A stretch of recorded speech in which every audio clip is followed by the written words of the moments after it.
y que fue un funeral fuera de lo común. El ataúd estaba cubierto con la bandera norteamericana. El presidente, todo su gabinete, los congresistas y muchos dignatarios estuvieron presentes. Representantes de muchos países del mundo asistieron a ese funeral. Si usted hubiera sido una persona ajena a todo y no hubiera visto al presidente en ese sitio, hubiera pensado que este servicio fúnebre era en homenaje al presidente. ¿De quién era el cuerpo en ese ataúd? Esa persona jamás esculpió ninguna gran obra de arte, ni escribió algún extraordinario libro, ni era un condecorado héroe de guerra. ¿Quién fue ese hombre a quien estaban rindiendo homenaje póstumo? Pues fue un simple empleado público del Departamento de Servicios Foráneos de los Estados Unidos que había muerto en Trípoli, Italia, y había sido enterrado en suelo italiano. Con el consentimiento del gobierno italiano, desenterraron su cadáver y lo trajeron a los Estados Unidos para enterrarlo en suelo norteamericano. Una banda militar estuvo presente en el aeropuerto tocando melodías marciales mientras soldados de infantería disparaban sus fusiles, 3 rondas de 7 disparos, y la bandera de los Estados Unidos flameaba a media asta. Evidentemente se trataba de una persona importante. Tal vez usted haya oído su nombre, o tal vez nunca lo ha escuchado. Era John Howard Payne. ¿Pero qué es lo que había hecho John Howard Payne? ¿Por qué la gente estaba tan emocionada? ¿Por qué le estaban brindando esos honores póstumos? Por una frase que había escrito. ¿Y cuál fue esa frase? Él sencilla pero elocuentemente escribió: placeres y palacios, aunque a menudo los puedo gozar, con toda humildad digo, no hay lugar como el hogar. Esta frase que él escribió ha tocado los corazones de las personas alrededor del mundo hasta el día de hoy. Por eso, como nación, se decidió homenajear a John Howard Payne por haber escrito: no hay lugar como el hogar. Y hoy quiero hablar acerca del hogar, de la familia, porque la familia es un pedacito del jardín del Edén que aún nos queda. Dios estableció a la primera familia en el jardín del Edén, y es como familia que miramos hacia el futuro, al hogar celestial que el Padre nos prepara para la eternidad.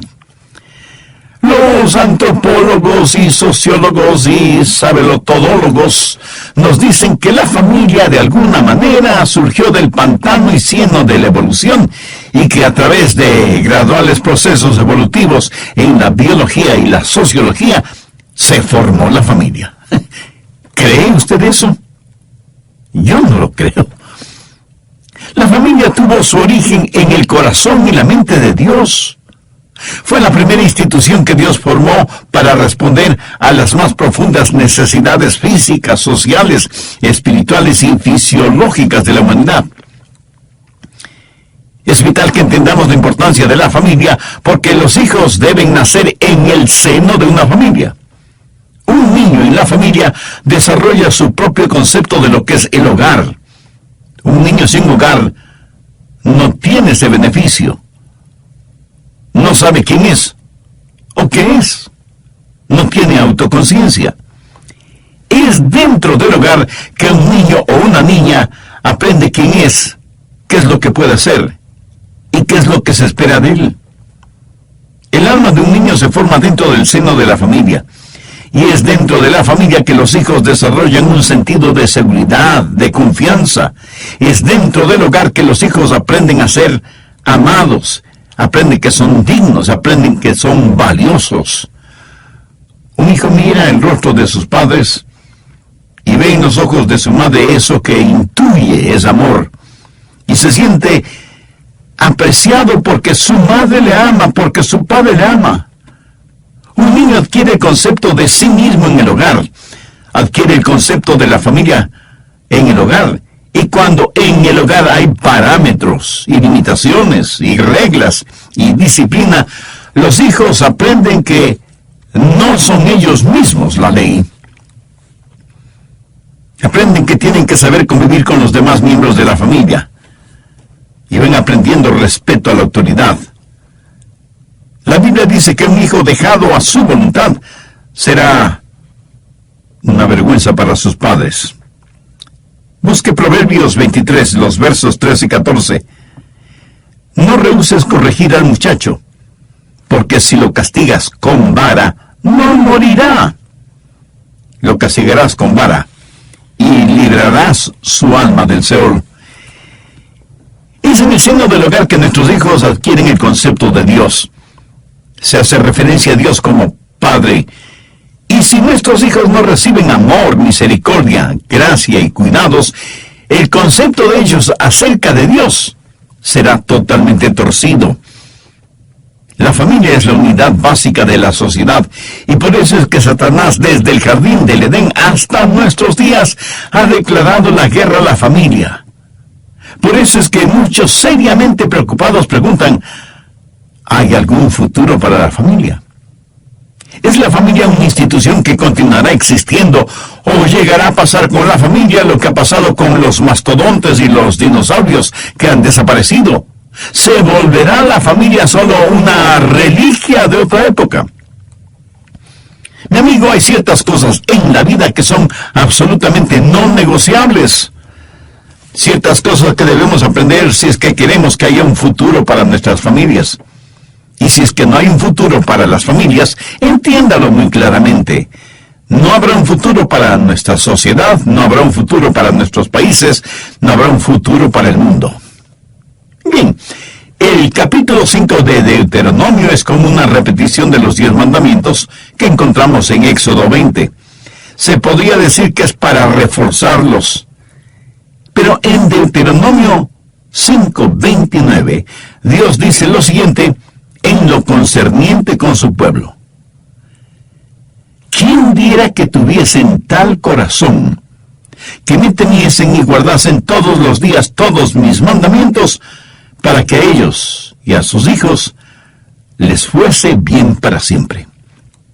Dios está diciendo que si ellos guardan, cumplen sus mandamientos, habrá un futuro para la familia.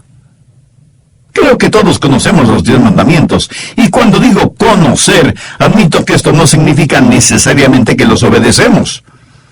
Como ya lo mencioné, y usted seguramente lo sabe muy bien, los 10 mandamientos los encontramos en Éxodo 20 y en Deuteronomio 5. Pero quiero que veamos Deuteronomio 6, desde el verso 1.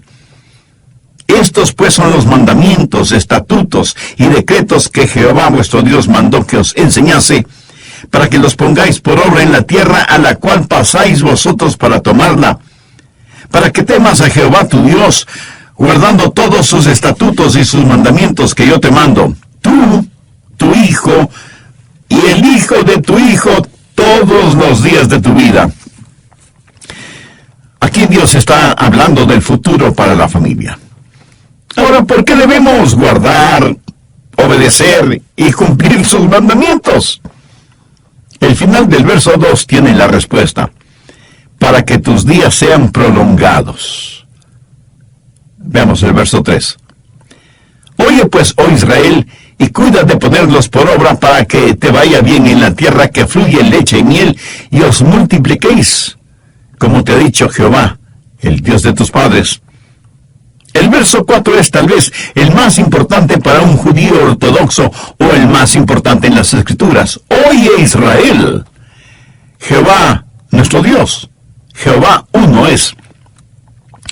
Ahora quiero que note cuidadosamente lo que entonces se le dijo a Israel y lo que se nos dice a nosotros en la actualidad, desde el verso 5.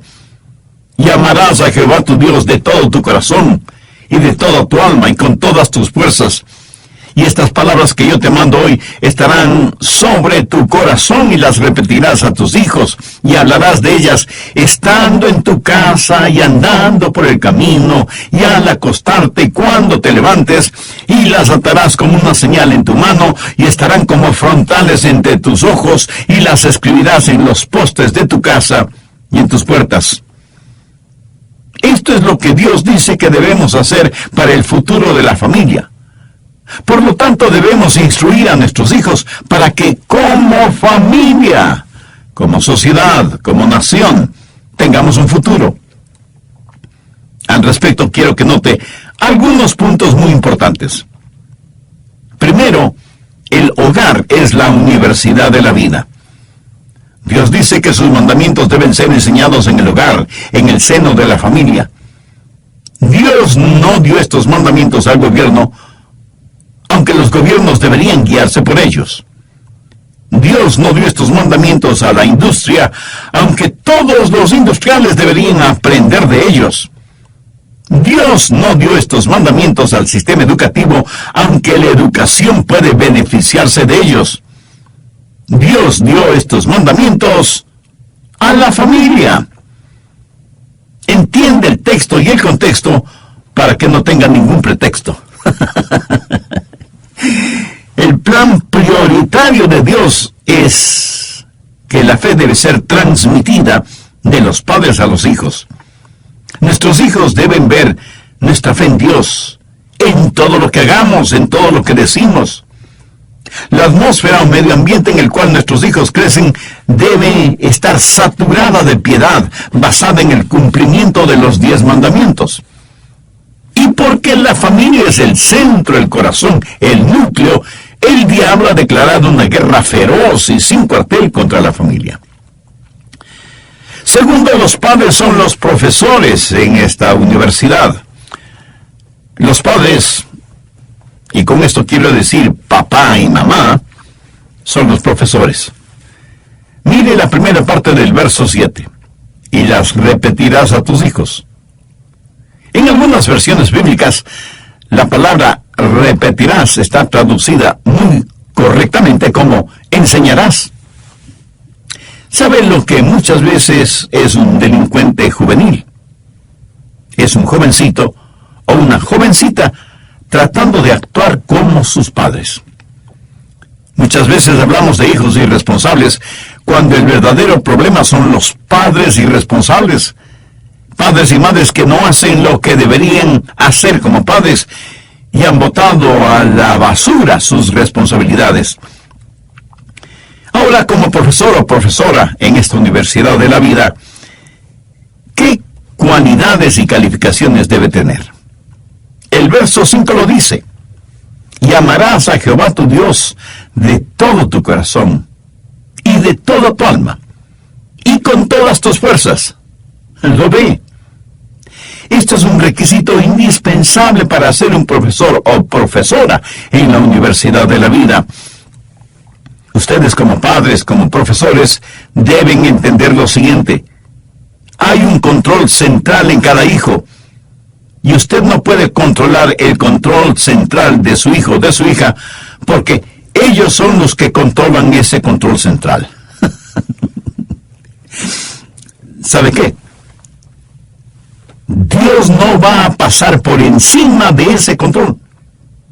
Porque Dios no va a forzarle ni a usted, ni a sus hijos, ni a nadie a comportarse de cierta forma. Dios le capacitará para eso, Dios le guiará. A Dios le gustará que usted haga ciertas cosas, pero en última instancia, usted es quien decide. Por lo tanto, una de las cosas más sabias que usted debe aprender es que usted no puede tomar decisiones por sus hijos. Es cierto, lo puede hacer cuando son pequeños y los puede guiar. Pero llega un momento en la vida de nuestros hijos en el cual ellos deben tomar sus propias decisiones. Usted toma sus propias decisiones. Nunca fije metas u objetivos para los demás, porque usted no puede controlar el control central de nadie. Yo tengo deseos para mis hijos y tengo deseos para mis nietos. ¿Sabe lo que deseo para ellos? Que amen a Dios con todas las fuerzas de su ser, que vivan vidas puras, piadosas y honestas, que nos amen a Joyce y a mí, sus padres, que nos amen nuestros nietos, que se amen entrañablemente los unos a los otros y que Dios les use poderosamente. Ese es el deseo de mi corazón y mi oración por ellos. Mi esposa y yo oramos diariamente por ellos, nombrando a cada uno de ellos. Yo tengo deseos para mis hijos y nietos, pero tengo metas para mí mismo. Mi meta es ser un buen padre. He determinado en mi mente que quiero ser un buen padre, porque puedo tomar esa decisión yo mismo. Así como me decidí por Jesús, así como decidí que por la gracia de Dios sería un buen padre y que amaría a Dios con todo mi corazón. Así que la calificación o cualidad para ser un buen profesor en la universidad de la vida es amar a Dios con un amor sincero, sin mediocridades. Nuestros hijos necesitan ver en nosotros que amamos a Dios honesta, sincera y apasionadamente. Y recuerde que los hijos pueden detectar una falsedad en forma intuitiva. Sus hijos saben que usted no es perfecto, pero también saben que usted ama a Dios con todo su corazón, porque vive y actúa motivado por ese amor. Y usted debe amar a Dios no solo con su corazón, sino también con su alma, o sea, con su ser interior. De paso, permítame decir que si usted quiere saber si ama a Dios con toda su alma, hay dos cosas que debe examinar: su chequera o su cuenta de ahorros y su agenda. La primera para saber en qué está invirtiendo el dinero, y la segunda para saber en qué o cómo invierte su tiempo, para saber qué es lo que realmente tiene importancia para usted. Sus hijos deben saber que no hay ningún rincón en su vida que tenga el rótulo de privado, aún para Dios.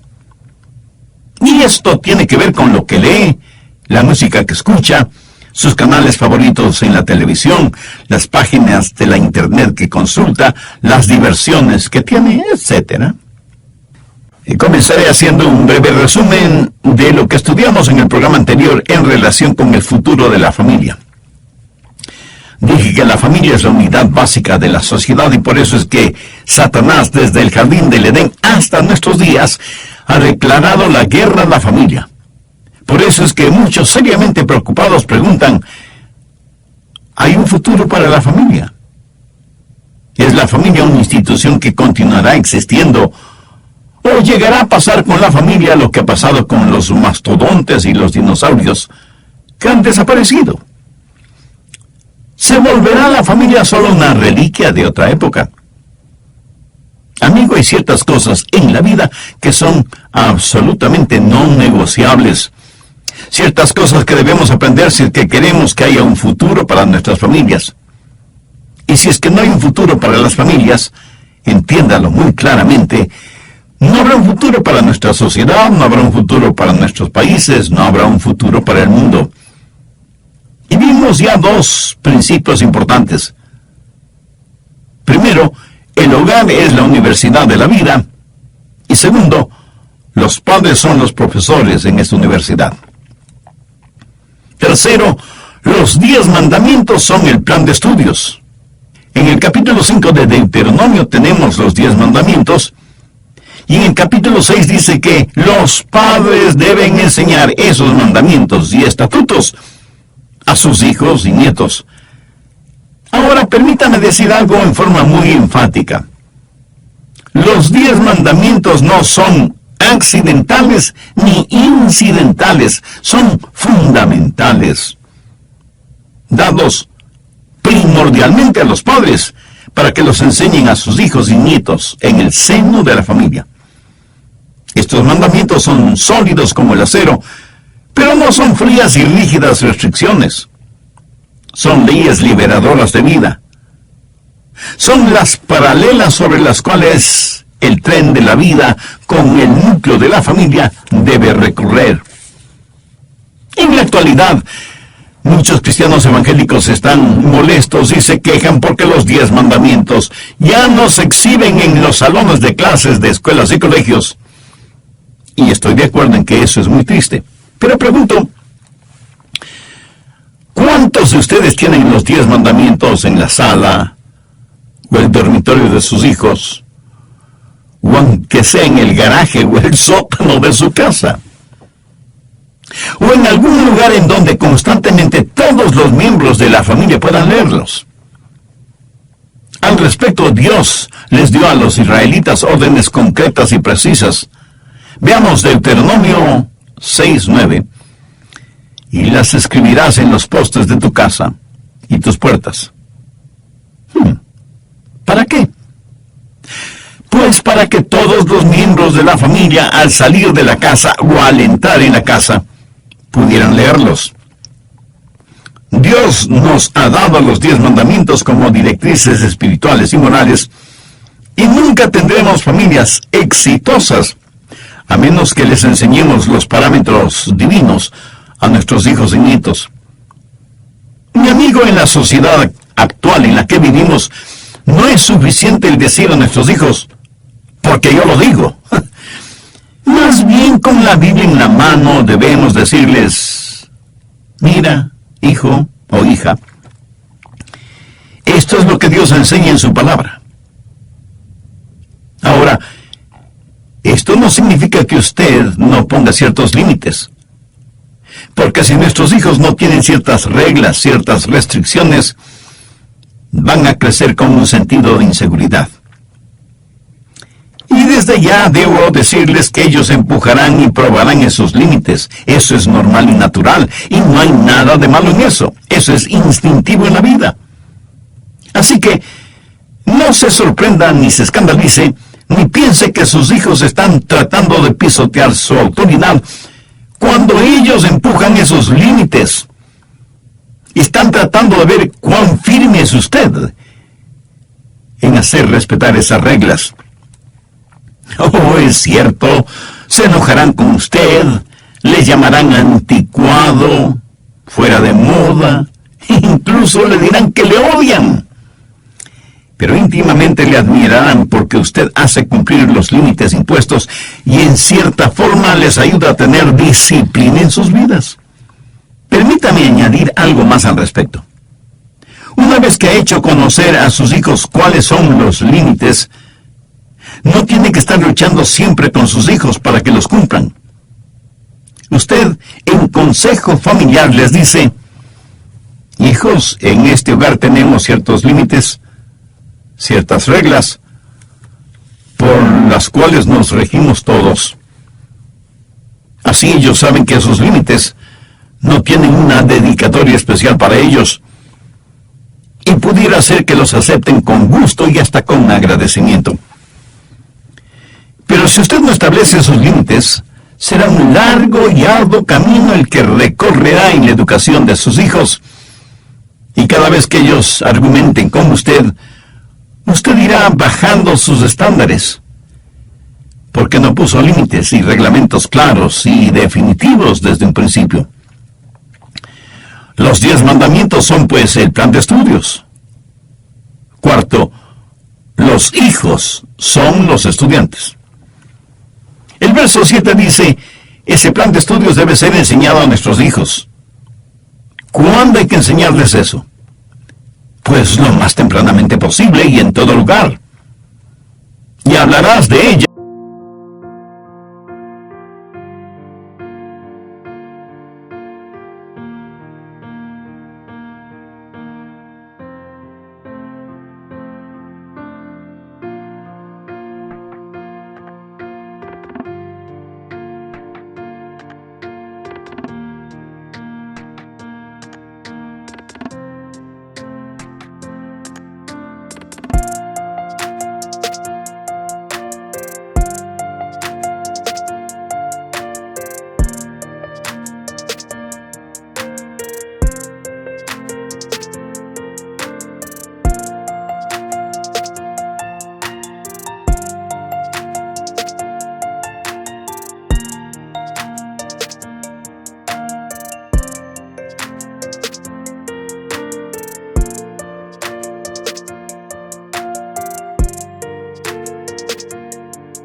O sea, de las palabras de Jehová, estando en tu casa y andando por el camino y al acostarte cuando te levantes.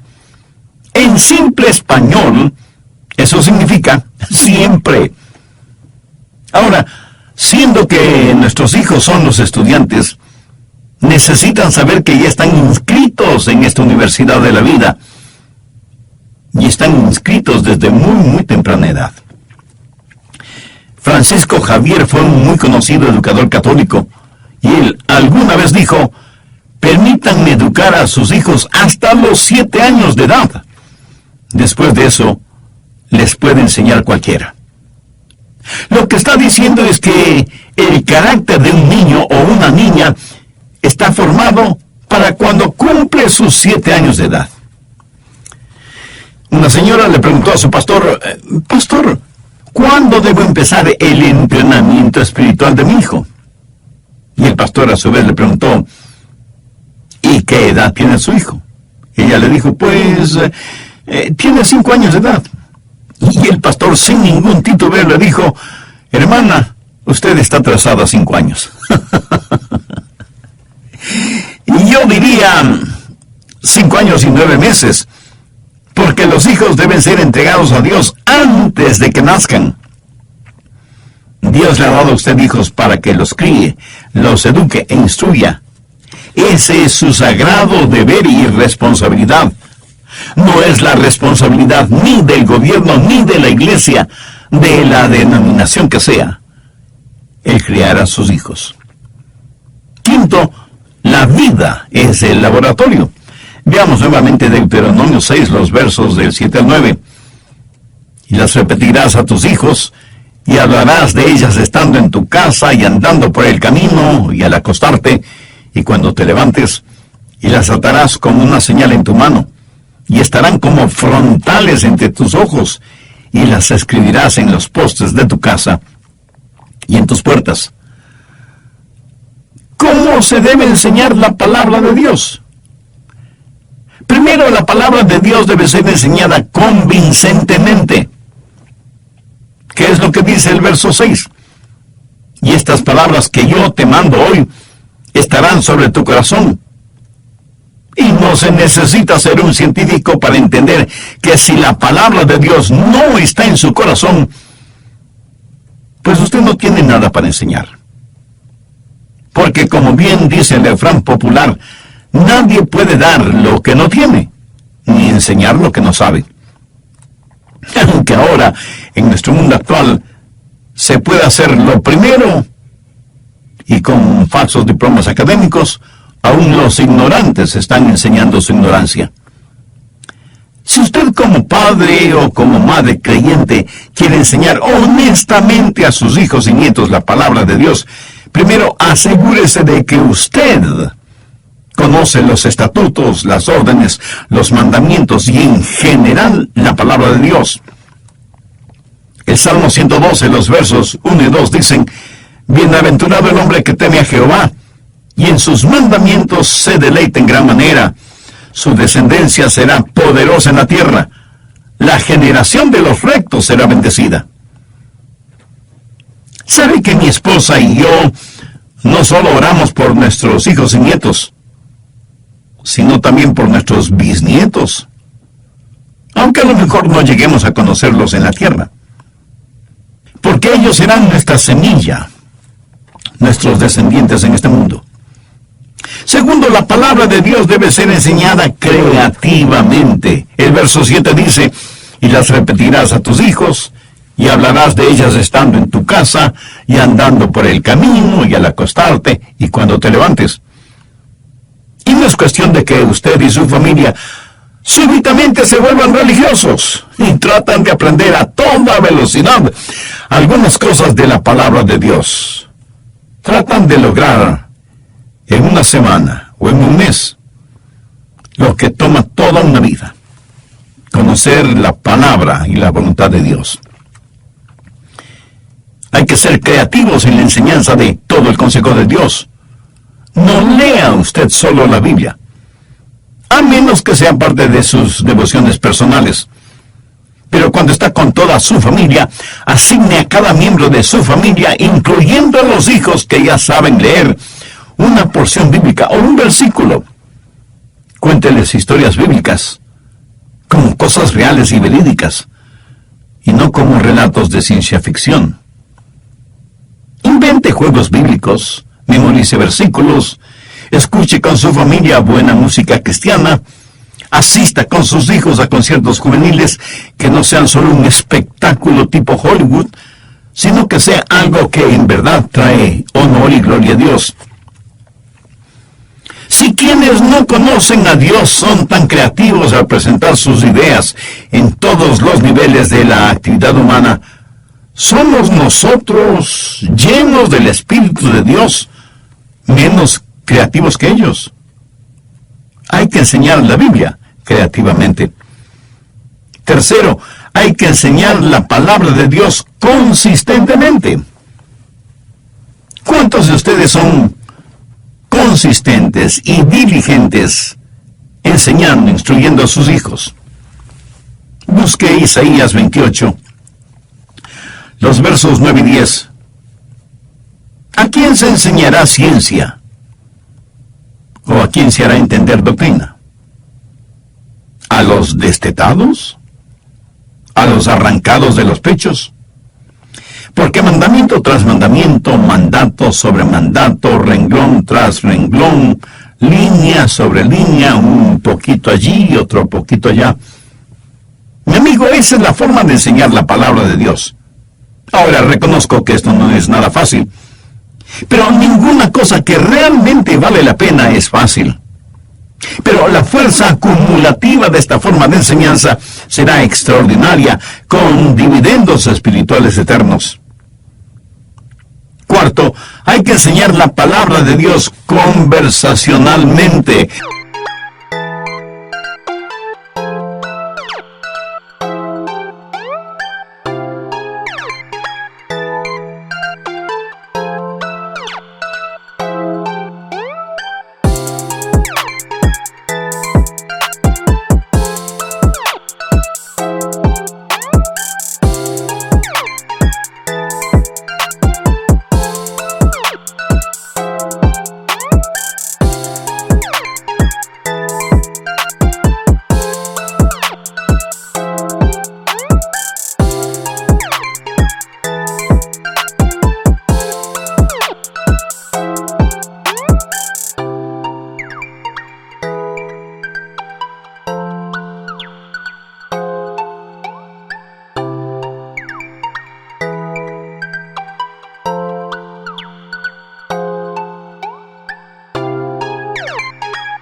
El versículo 7 dice, y hablarás de ellas. No es cuestión simplemente de decir palabras, sino que esas palabras sean parte inteligente de nuestras conversaciones. Y si ustedes son padres o ya son abuelos que conocen a Dios, encontrarán cada oportunidad, cada día, para conversar con otros acerca de la palabra de Dios. Pero, por sobre todas las cosas, no administre la palabra de Dios como si es que estuviera dando a sus hijos, nietos o vecinos un purgante o aceite de bacalao. Y cuando hable de las cosas de Dios, no lo haga como si estuviera dictando una cátedra. Ni los profetas, ni Jesús, ni los apóstoles lo hicieron así. ¿Qué razón tiene usted para tener poses académicas cuando está conversando acerca de la palabra de Dios? Verá, la fe es captada tanto como es enseñada. ¿Ha notado cuán fácilmente aprendemos lo malo y negativo? ¿Y qué esfuerzo nos cuesta aprender lo bueno y positivo? Cuide sus palabras. Si tiene hijos, recuerde que sus oídos lo escuchan todo, aunque a veces, especialmente cuando les ordenamos hacer algo, parece que fueran totalmente sordos. Y finalmente, cuando está enseñando la palabra de Dios, sea ilustrativo y práctico. Mire lo que dicen los versos 8 y 9. Y las atarás como una señal en tu mano, y estarán como frontales entre tus ojos, y las escribirás en los postes de tu casa y en tus puertas. Los judíos, sobre todo los ortodoxos, tienen unas pequeñas cajitas llamadas filacterias. que contienen porciones de la Biblia. Las llevan amarradas en la mano izquierda o sobre la frente entre sus ojos. ¿Por qué lo hacen? Porque para ellos esto tiene un significado muy profundo que algo debe enseñarnos a nosotros. La palabra de Dios entre sus ojos sobre la frente simboliza que todo lo que uno piensa debe estar controlado por la palabra de Dios. Y la palabra de Dios amarrada en la mano quiere decir que cualquier cosa que uno haga debe estar dirigido por la palabra de Dios. Pero aquí hay un principio muy importante. La palabra de Dios debe ser evidente. Mire lo que dice el verso 9, y las escribirás en los postes de tu casa y en tus puertas. En otras palabras, la atmósfera de su hogar debe prácticamente enseñar la palabra de Dios. Sí, Dios ha prometido un futuro para su familia, pero depende de los padres, porque es su responsabilidad el enseñar a sus hijos la palabra de Dios. El pastor, la iglesia, los